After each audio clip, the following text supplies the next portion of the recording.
Ils sont trois qui se nomment Dominique Bugat, Patrick Rousseau et Guy Terrasson.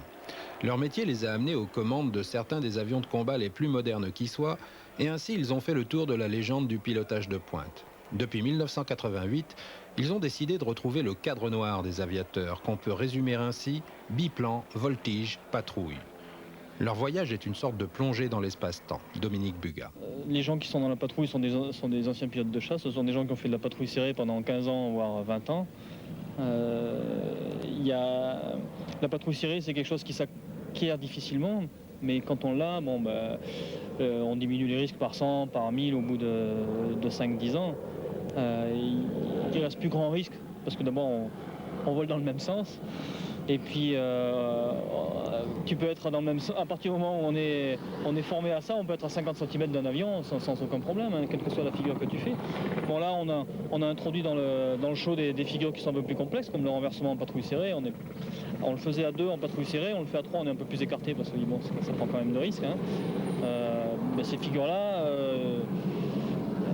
elles sont complexes, mais elles ne sont pas dangereuses. Voltiger en patrouille s'est instauré entre des pilotes des relations personnelles d'une très très étrange intensité.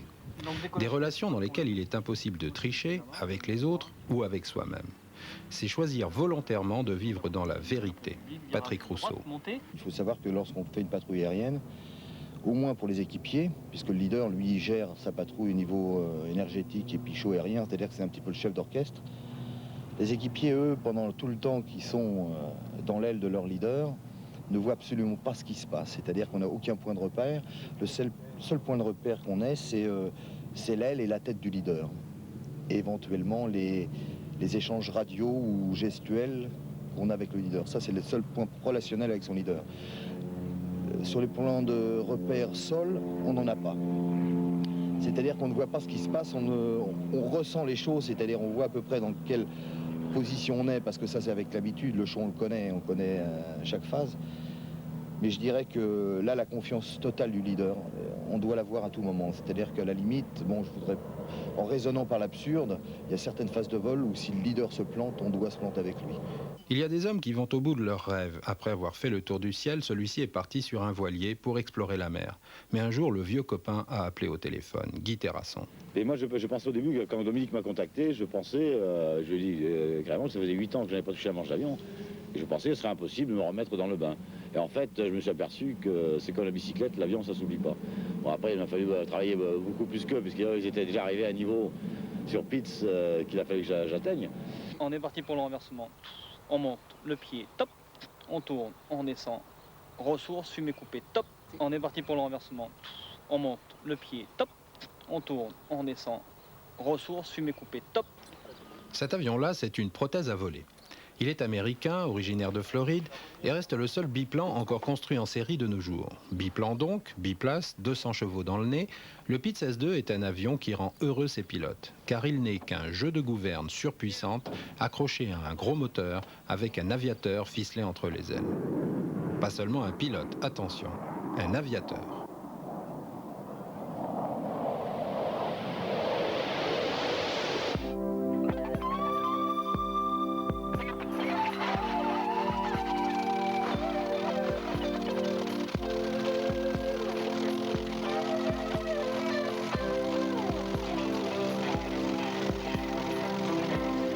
Quand il n'y a plus rien à vérifier, plus rien à contrôler, il ne reste plus qu'à y aller. Il faut décoller, et c'est à ce moment-là qu'on devient autre chose qu'un bipède cloué au sol. On se transforme en pilote, et lorsqu'au bout de la prise de vitesse, les ailes sont bourrées de portance, il ne reste plus qu'à perdre terre. Alors, quoi qu'en disent certains de ceux qui ne volent pas, on plonge dans la liberté. Une vraie liberté qu'on ressent physiquement, comme une énorme jubilation intérieure.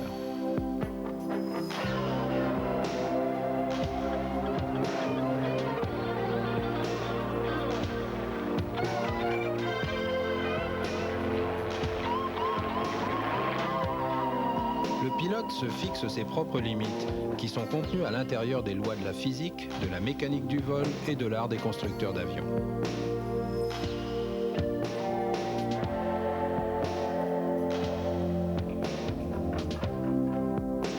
Mais il reste une place immense pour la liberté lorsqu'on utilise le ciel dans ses 3 dimensions.